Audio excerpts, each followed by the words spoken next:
नमस्कार, जय महाराष्ट्राच्या दिलखुलास या विशेष कार्यक्रमामध्ये आपल्या सर्वांचं स्वागत आहे। मी मनोज भोयर। दिलखुलास मध्ये आज चर्चा करण्यासाठी आपल्यासोबत आहेत विधान परिषदेचे विरोधी पक्ष नेते धनंजय मुंडे। खूप स्वागत आहे आपलं जय महाराष्ट्रामध्ये। धन्यवाद। हे संपूर्ण जे अंतरिम बजेट होतं राज्य सरकारचं, ज्याला आपण लेखानुदान म्हणतो, यातनं सामान्य माणसाच्या हातामध्ये काय मिळालं? परिस्थिती आज देशामध्ये जरी वेगळी असेल तरी सुरुवातीच्या काळामध्ये जे काही मुद्दे आले अधिवेशनाच्या दरम्यान,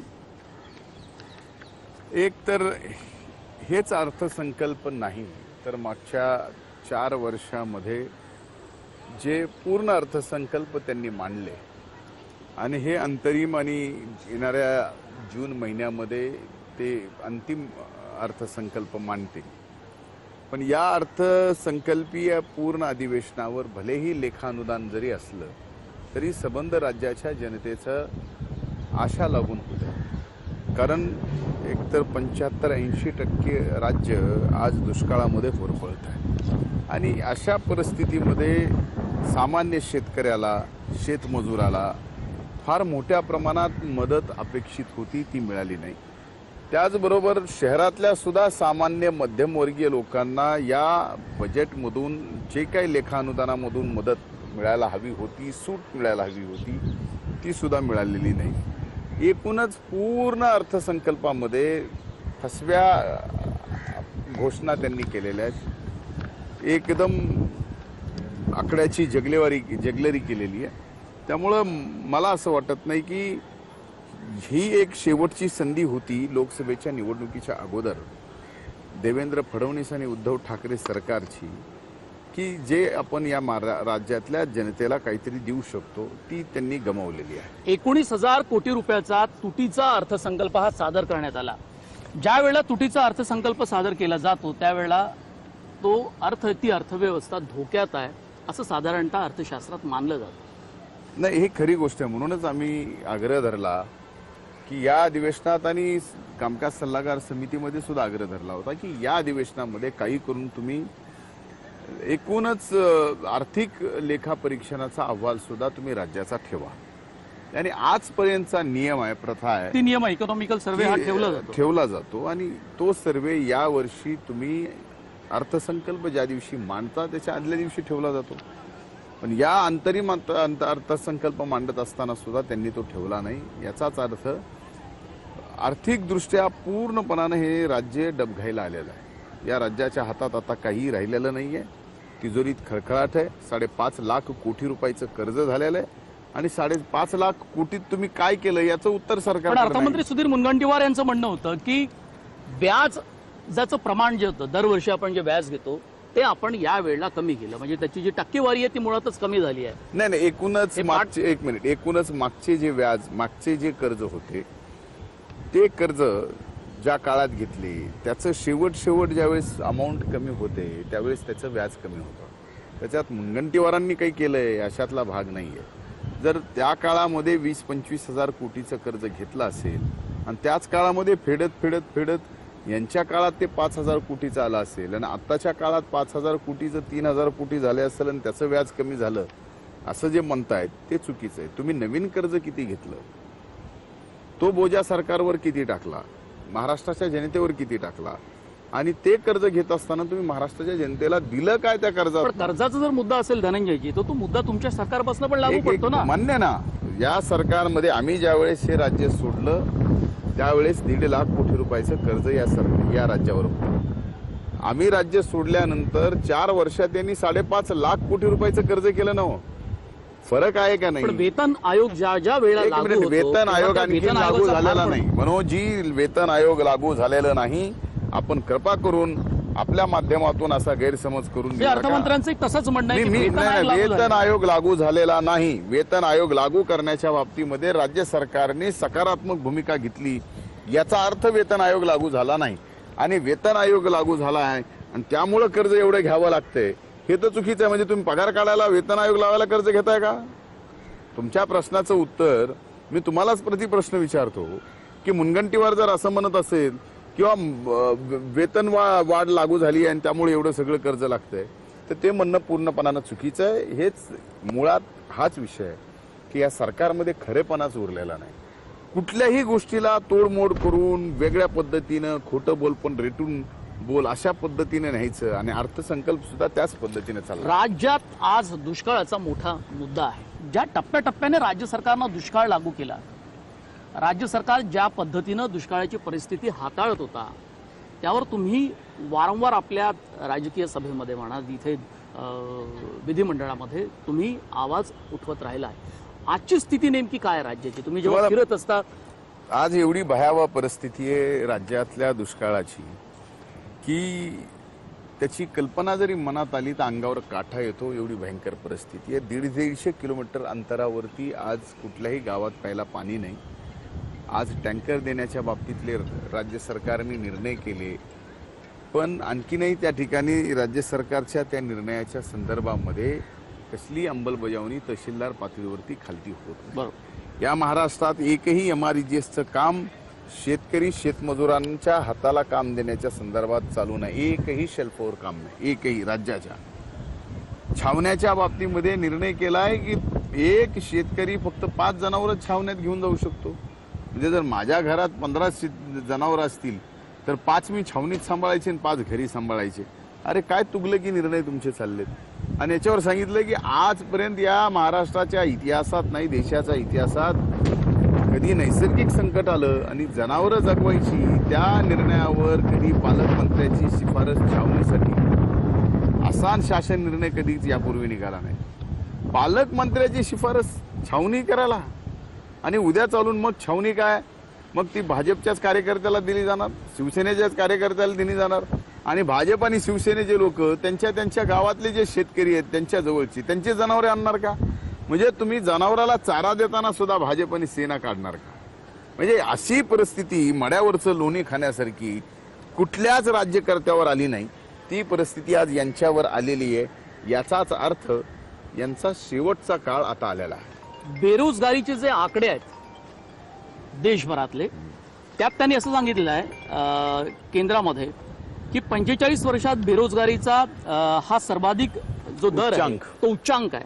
राष्ट्रीय नमुना सर्वेक्षण पाहणीमधले हे आकडे आहेत. 79 लाख हे देशामधले रोजगार निर्माण झाला आणि महाराष्ट्रामध्ये 20 लाख रोजगार झाला. मग तुम्ही का म्हणताय की महाराष्ट्रामध्ये बेरोजगारी वाढली? तुम्हाला एक सांगू, बेरोजगारीच्या बाबतीमध्ये जसे दुष्काळाची परिस्थिती भयावह आहे, जसं आम्ही महाराष्ट्राच्या 300-350 गावात मी दुष्काळ पाहणी स्वतः केली.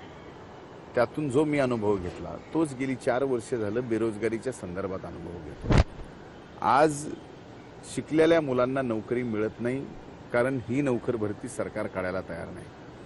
तर सरकारी नोकरीही मिळत नाही, प्रायव्हेटही मिळत नाही. महाराष्ट्रातले उद्योग गुजरात कर्नाटकमध्ये गेले आणि अशा परिस्थितीमध्ये उद्योग बंद पडत असताना बेरोजगारी मोठ्या प्रमाणात वाढली. नॅशनल सॅम्पल सर्व्हे सांगतोय की यामध्ये मागच्या 45 वर्षात या देशात सर्वात मोठी बेरोजगारी जर कधी असेल तर मोदी सरकार आणि देवेंद्र फडणवीस या 2 सरकारच्या काळामध्ये देशात आणि महाराष्ट्रामध्ये. तर एवढी मोठी बेरोजगारी असताना सुद्धा त्यांना जर ती मान्य होत नाही. नॅशनल सॅम्पल सर्व्हे हा सर्व्हे जर UPAचं सरकार असतं तर भाजपने याच्यावर राजकारण केलं असतं आणि आता हाच सर्व्हे त्यांच्या काळातला आला आणि आम्ही म्हणलं ह्या सर्व्हेचा संदर्भ दिला आणि ते प्रमाण माना म्हणलं तर ते म्हणतो त्या सर्व्हेचं काही खरं नाही. म्हणजे आपलं ते बाळा आणि दुसऱ्याचं ते कार्ट, हे जे भारतीय जनता पार्टीची ठरवून स्ट्रॅटेजी आहे ती मात्र फार चुकीची आहे आणि ती देशाला घातक आहे. ही चर्चा आपण अशीच पुढे सुरू ठेवणार आहोत. कुठेही जाऊ नका, पाहत रहा फक्त जय महाराष्ट्र. वेळ झाली एका छोट्याशा ब्रेकची.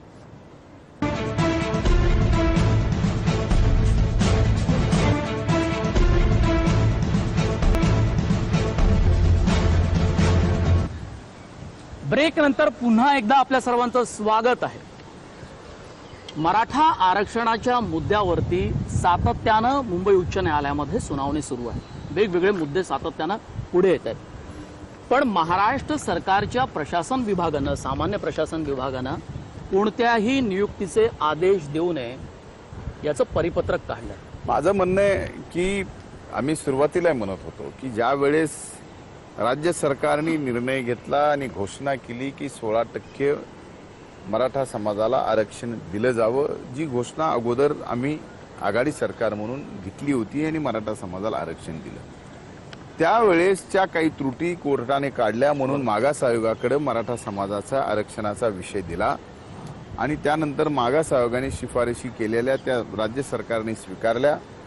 मराठा आरक्षण दिलं. कायदा करत असताना आम्ही म्हणत होतो की तुम्ही कायदा केलेल्या दिवसापासून 1 महिन्याच्या आत मराठा समाजाच्या आमच्या तरुण भावांना बहिणींना या ठिकाणी तात्काळ एससीबीसीचं सर्टिफिकेट मिळालं पाहिजे आणि ते सर्टिफिकेट मिळाल्यानंतर एससीबीसीच्या त्या 16% रिझर्वेशनमध्ये त्यांना नोकरी मिळाली पाहिजे.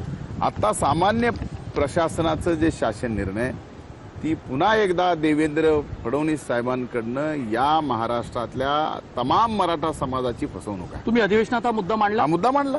काय उत्तर होतं सरकार? या सरकारने उत्तरच दिलं नाही. पण परिपत्रक तर दाखवलं असेल त्यांना तुम्ही. परिपत्रक दाखवलं. मी या ठिकाणी खुलासा केला. मी पत्रकार परिषदेमध्ये सुद्धा बोललो आणि अधिवेशनामध्ये त्यातले त्यात हे वोट ऑन अकाउंटचं अधिवेशन होतं. त्यामुळं तारांकित प्रश्न नव्हते, लक्षवेधी नव्हत्या, विशेष उल्लेख नव्हते. ह्या सगळ्याच गोष्टी आज काही जे विरोधकाला अयुध्य असतात ते अयुध्य या अधिवेशनात नव्हती. म्हणून काही मुद्द्यावर बोलत असताना आम्ही हा विषय काढले. पण सरकार गप्प आहे. सरकारला बोलायला तोंड नाही आणि त्या शासन निर्णयात असं सांगितलंय की हा सर्व विषय आरक्षणाचा न्यायप्रविष्ट असल्यामुळं आम्ही कसल्याही प्रकारची 16% नोकर भरती करू शकत नाही. पण नोकर भरतीचा विषय नंतर राहिला. आम्हाला सर्टिफिकेट तर अगोदर द्या. आम्ही एससीबीसी झालो तर आम्हाला सर्टिफिकेट तर द्या ना. ती यंत्रणा हलवायला काय. आज हजारो अर्ज मराठा समाजातील बंधू भगिनींनी आमच्या केल्यात एससीबीसीच्या सर्टिफिकेटसाठी डेप्टी कलेक्टरकडे प्रत्येक तालुक्यात. पण एकही सर्टिफिकेट दिलं जात नाही. सुप्रीम कोर्टानं एक आदेश दिलाय की 2016-17च्या दरम्यान ग्रामविकास मंत्री पंकजा मुंडे यांनी सकस आहार योजनेच्या संदर्भामध्ये जे काही टेंडर पास केले ते सर्वच्या सर्व 16 महिला बचत गटांचे ते सगळे टेंडर्स त्यांना दिलेलं काम हे रद्द करण्यात यावं. यावर कुठेच चर्चा नाही. यावर चर्चा एक लक्षात घ्या. हा मुद्दा या पोषण आहारचा सगळ्यात मोठा मुद्दा पहिल्यांदा हा स्कॅम मी काढला. त्याचं प्रकरण कोर्टात चालू आणि ते प्रकरण कोर्टात चालू की तुम्ही कसं ठरवून या ठिकाणी हे पोषण आहाराचा भ्रष्टाचार करताय. मग जसा चिक्कीत केला ते चिक्कीचा तर 205 कोटी रुपयाचा घोटाळा होता. 290 कोटीचा होता. काहीच झालं नाही. त्यांनी क्लीन चिट दिली. एसीबीनी ज्या सचिवावर आम्ही आरोप केले त्या सचिवालाच विचारलं की बाबा रे तुझ्यावर आरोप आहे, तुझं काय म्हणणं आहे. आता जर चोरालाच पोलिसांनी पत्र दिलं की तुझ्यावर चोर म्हणून आरोप आहे, तुझं काय म्हणणं आहे, तर चोर म्हणाल होय मी चोर आहे म्हणून. मग अशा पद्धतीने नवीन याचं हे नवीन आहार योजना महिला बाल कल्याण विभाग आणि ग्रामीण विकास विभाग हा पूर्णपणानं भ्रष्टाचाराने बरबटलेला आहे. पैसे कमवायचे धंदे चालू आहेत.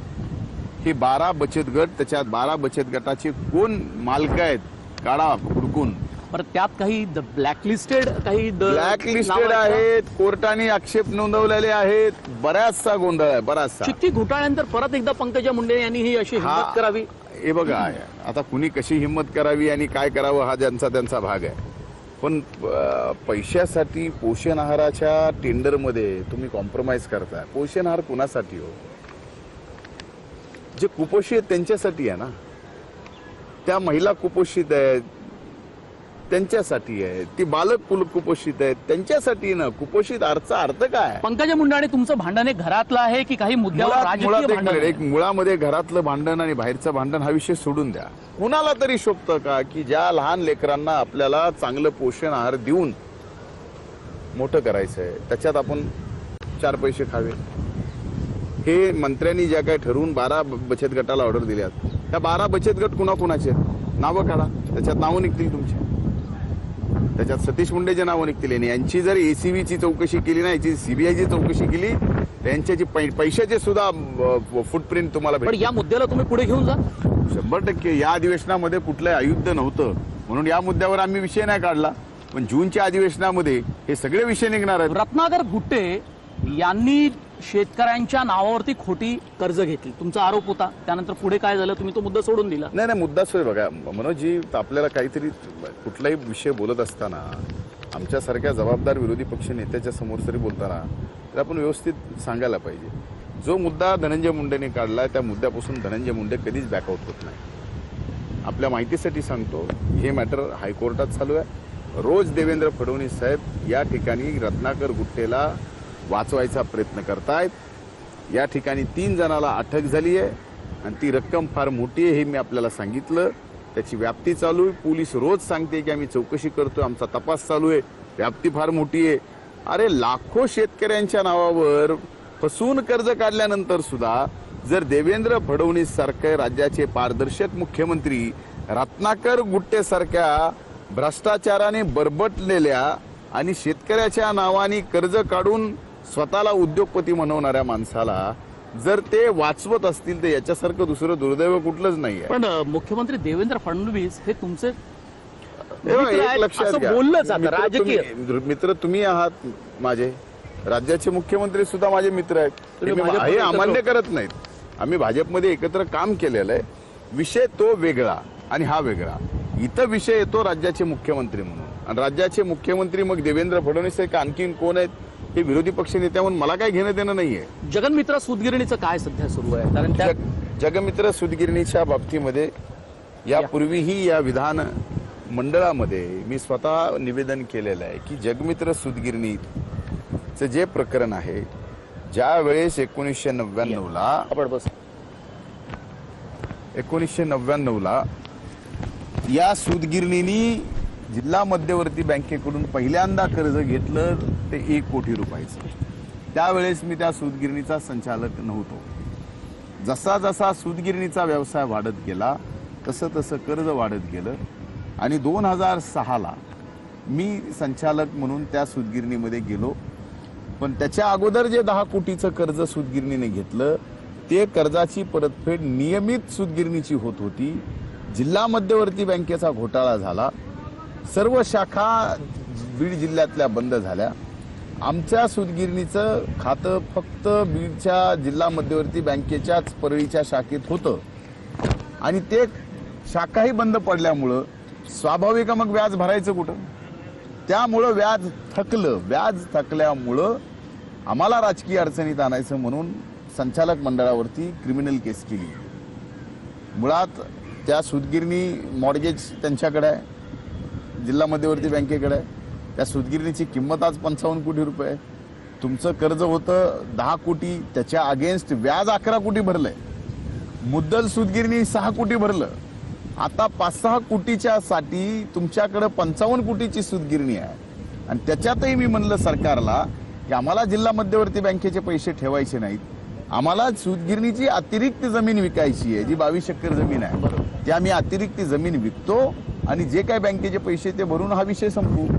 गेली 3 वर्ष झालं या सरकारकडे मी अतिरिक्त जमीन विकण्याची परवानगी मागतोय सहकार विभागाकडे, पण हे विभाग परवानगी देत नाही। याचं कारण की त्यांना परवानगी दिली की माहिती आहे की सूतगिरणीचं हे प्रकरण पूर्णपणे 1 मिनिटात संपून जाईल, त्यांना संपू द्यायचं नाही। माझ्यावर काहीतरी लटकतं ठेवायचं आहे, पण असल्या गोष्टीला धनंजय मुंडे कधीच भीक घालत नाही। वेळ झाली एका छोट्याशा ब्रेकची। ब्रेक नंतरही धनंजय मुंडे यांच्यासोबत दिलखुलास मुलाखत अशी सुरू राहील। कुठेही जाऊ नका, पाहत रहा फक्त जय महाराष्ट्र।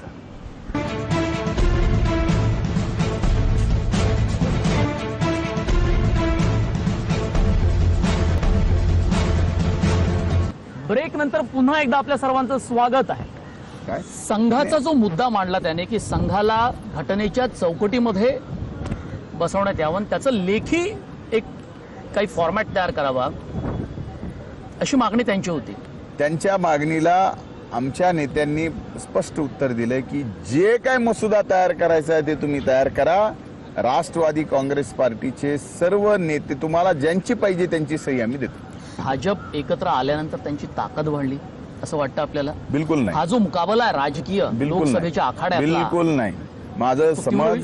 माझा समज आणि मी माझ्या याच्यावर आत्मविश्वासाने आपल्या समोर बोलतोय, आपल्या वाहिनीच्या समोर बोलतोय की आजपर्यंत या महाराष्ट्रात 95चा अपवाद वगळता, 2014चा अपवाद वगळता भाजप आणि शिवसेनेने एकत्रित निवडणूक लढवल्या।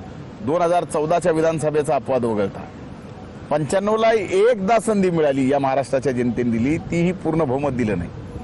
त्यामुळं महाराष्ट्रामध्ये भाजप आणि सेना एकत्र असावीच लागते पराभूत करण्यासाठी। आम्हाला ज्या वेळेस आम्ही पराभूत केलं त्यावेळेस भाजप सेना ही एकत्र राहिलेली आहे। त्यामुळे या भाजप सेनेच्या युतीचा परिणाम काँग्रेस राष्ट्रवादी वा काँग्रेसवर काही होणार नाही आणि त्यांना जिंकण्यासाठी सुद्धा होणार नाही. धनंजय मुंडे म्हटले की राष्ट्रवादी काँग्रेस पक्षाचा एक आक्रमक तरुण चेहरा आहे, पण पक्षात सहकार्य मिळतं पूर्ण.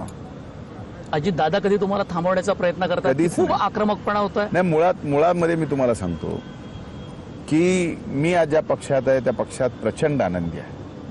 मोठ्या मनाने आपल्यापेक्षा लहान कार्यकर्त्याला संधी दिल्यानंतर एखादा तो कार्यकर्ता पक्षाच्यासाठी, पक्ष वाढवण्यासाठी संधीचं सोनं करत असेल तर त्याच्या पाठीमागं ताकदीनं कसं उभं राहावं हे राष्ट्रवादी काँग्रेस पार्टीच्या आमच्या नेत्याकडे पण पाहून जयदत्त करावं. क्षीरसागर यांना काही वेगळी चूल मांडण्याचा सातत्यानं आता प्रयत्न होतो. पंकजा मुंडे यांच्यासोबत सातत्यानं त्यांच्या भेटीगाठी त्यांच्या बाबतीत मला काय होतात. म्हणायचं बीड नाही. जिल्ह्यात कुठे पक्षाची ताकद कुठेतरी पक्षाची कमी ताकद झाल्यासारखं काय ती यापूर्वी पक्षाची ताकद राष्ट्रवादी काँग्रेसची बीड जिल्ह्यात काय हे बीड जिल्ह्याच्या जनतेलाही माहिती आहे, बाहेरही माहिती आहे. आणि जयदत्त क्षीरसागरांचा विषय तुम्ही अगोदर एक प्रश्न विचारला, त्याचं उत्तरही पूर्ण होऊ दिलं नाही की लगेच तुम्ही बरोबर. दुसरा प्रश्न विचारला.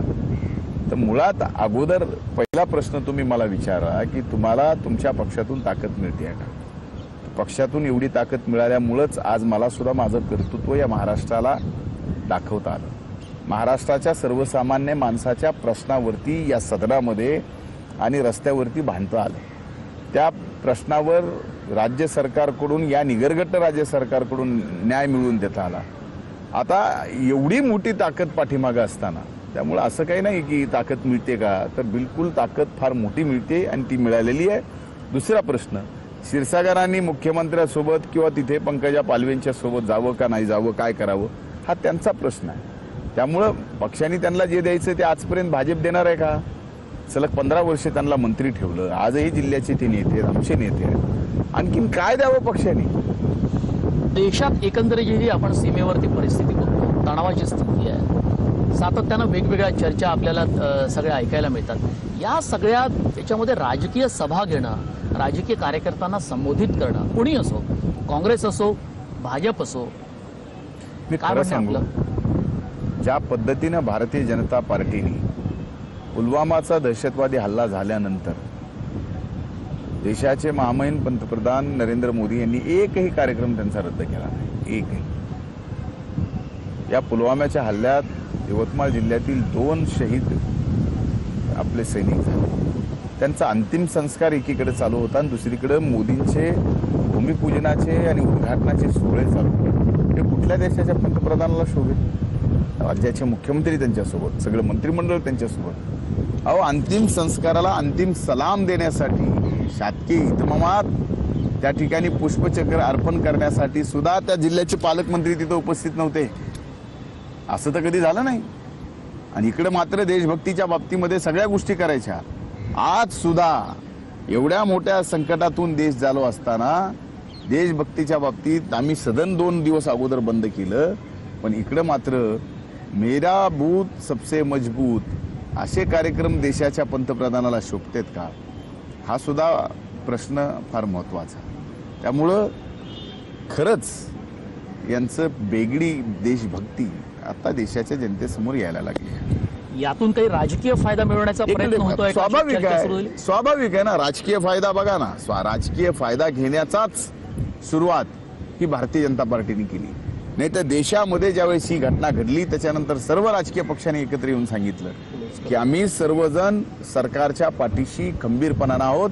हा हल्ला म्हणजे देशावरचा हल्ला आणि या हल्ल्याच्या ज्यांनी कुणी केला असेल त्यांना शिक्षा दिल्याशिवाय स्वस्थ बसायचं नाही. ही भूमिका विरोधी पक्षांनी सत्ता पक्षाच्या सोबत या ठिकाणी एकत्रित घेतली.